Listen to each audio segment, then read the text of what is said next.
ಊದಿನ ಕಡ್ಡಿಯನ್ನ ಯಾವುದೇ ಕಾರಣಕ್ಕೂ ರಾಯರಿಗೆ ಹಚ್ಚಬಾರದು. ನೀವು ಬೇರೆ ದೇವತೆಗಳಿಗೆಲ್ಲ ಹಚ್ಚಬಹುದು, ಆದ್ರೆ ರಾಯರಿಗೆ ಊದಿನ ಕಡ್ಡಿ ಬರುವುದಿಲ್ಲ. ಯಾಕೆ ಊದಿನ ಕಡ್ಡಿ ಬರುವುದಿಲ್ಲ ಅಂದ್ರೆ ಆ ಊದಿನ ಕಡ್ಡಿಯನ್ನ ವಿಶೇಷವಾಗಿ ಮಾಡಿರ್ತಕ್ಕಂಥ ಎಂಜಲು ಪಂಜಲು ಎಲ್ಲ ಬಿದ್ದಿರುತ್ತೆ.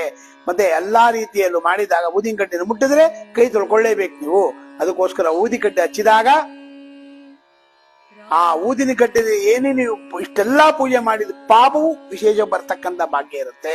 ಅದಕ್ಕೋಸ್ಕರವಾಗಿ ಈ ಊದಿನ ಕಡ್ಡಿಯನ್ನ ಗುರುಗಳಿಗೆ, ರಾಯರ ಬೃಂದಾವನಗಳಿಗೆ, ಯತಿಗಳಿಗೆ ಈ ರೀತಿಯಾಗಿ ಊದಿನ ಕಡ್ಡಿಯನ್ನ ಮಾಡಬಾರದು. ಧೂಪವನ್ನ ಹಚ್ಚಬಹುದು, ಧೂಪವನ್ನ ಹಾಕಬಹುದು. ಧೂಪ ಅಂದ್ರೆ ಏನು?